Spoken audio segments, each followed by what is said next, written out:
For the age category of 18 to 22 sir, 18 से 22 जब sort of major decisions होते हैं हमारे youth के minds में, what are in terms of developing the leaders of the futures, what should someone who's an 18-year-old or a 19-year-old उसको अपने दिनचर्या में, अपने schedule में, अपनी सोच में कौन सी ऐसी चीज़ें inculcate करनी चाहिए so that he or she can be our future leader, whether it's in business, politics, arts or sports?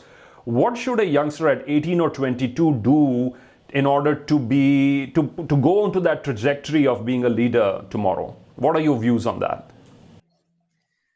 See, this is a very interesting question because that's an age where you are also the most impressionable. So you tend to also get carried away by, like you said, some people want to become youngsters at that age. They want to become motivational speakers simply because they see the fame part of it. So they see, oh, this so many followers, this person gets so many retweets, etc., etc. But my whole point is, even let's say, to take this example, if you want to become a motivational speaker, what do you really want to motivate people on? Number one. And number two, have you really done it so as to be able to motivate others to do it? For example, when Gandhi, when he inspired people, he simply said, my life is my message. You didn't need to listen to Gandhi's words. He was very, very clear that look at what I'm doing with my life, and that itself is my message. Now, to become a motivational speaker, you should have lived that particular life. And therefore, my first suggestion to all the 18-year-olds out there is that live a life, make experiences, have experiences, keep a bank of those experiences, learn from those experiences. Mm-hmm. One of the things, and it was a beautiful thing that a professor of mine from IIM Ahmedabad said once in a class while we were having discussion. We used to have these discussions, which at least we thought were philosophical discussions, deeper discussions about life, etc. Mm-hmm. He said, Himanshu, you can learn something from everyone and everything. The question is, are you approaching people, events, and things with an open mind and an open heart or not? Because if you believe that you can learn from everyone, you will end up learning from everyone. And therefore, my suggestion, and I strongly believe in it, every person who I interact with teaches me something. Everything that I actually see around, even if I look at the nature around, everything around me teaches me something. When I look at the animals, other living beings, they teach me something. I mean, look at yoga. Look at the asana part of yoga. I'm not talking about the other 7 limbs, but look at the asana part of yoga. Most of the asanas have been derived from animals, the way animals exercise. And therefore, you can also learn from them. A lot of Ayurvedic medicines are discovered based on what animals eat themselves. For example, when I take my pet baby out for a walk, I have a 7.5-year-old Labrador, mm-hmm. who's my baby friend, philosopher, guide. I keep seeing the pictures. So adorable, so adorable. Yeah. But Bertie's far more famous and far more loved than I can even think. And when I take Bertie out for a walk, at times he eats some leaves. He eats a certain kind of a grass. And you know, my first reaction when I got Bertie as a baby was, what the hell is he doing? Has he forgotten that he's a dog and not a cow or a goat or something? But then the more I read about it, I realized that they actually can identify herbs. So I started looking at those plants and I realized that they had medicinal properties. And therefore, my suggestion to the 18-year-olds is learn from everything, learn from everyone. Approach people and things with an open mind and an open heart. So that would be my first suggestion. My second suggestion would be, don't think that 18 years is too young for you to start thinking about the purpose of your life. A whole lot of people say that, oh, I can do all the introspection and reflection when I'm retired. The whole point is, what will you do with it then?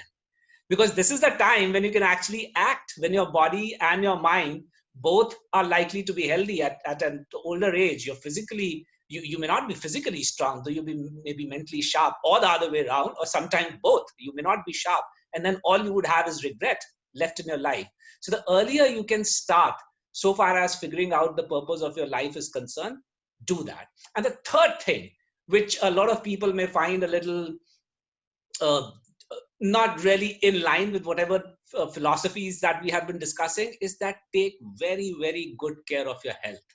Because a whole lot of people kind of neglect that कि नहीं अभी तो हम कुछ भी खा सकते हैं, कुछ भी पी सकते हैं, it doesn't really matter, even if I don't exercise I can exercise later, अभी तो मेरी body, मेरा metabolism सब बढ़िया है. But please remember, a healthy mind can reside only in a healthy body.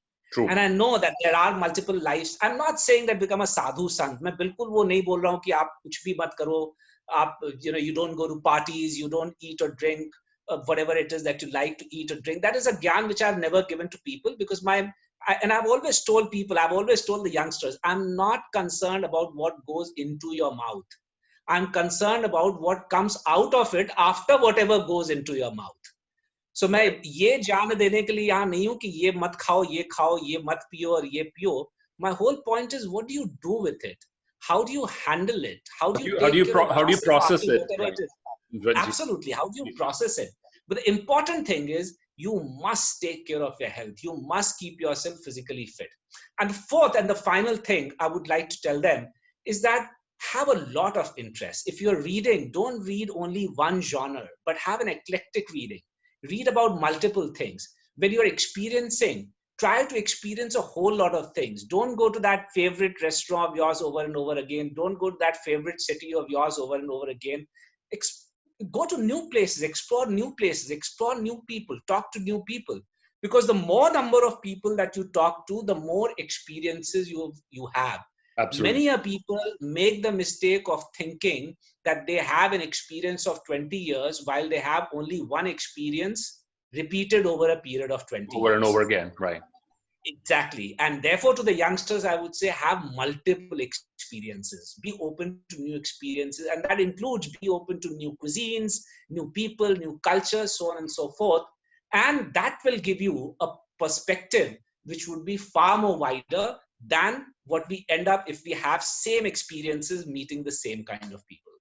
You've said it beautifully. It's to experience life in all its beautiful, vibrant colors and then slowly come to a conclusion of what resonates the best with you over a period of time, and to not desire that. There's a huge desire among youngsters. Sir, I'm 22. I haven't figured out my life yet. And I'm, just like what you said, I also completely agree with it. The process of arriving at what you want your life to be about is a process of filtration. It's trial and error. It's also about as much knowing what you don't want to do with it as much as it is about what you do want to do with it. Thank you so much for your time today. It's been a wonderful experience. Before we say goodbye, I just want to tell the viewers this.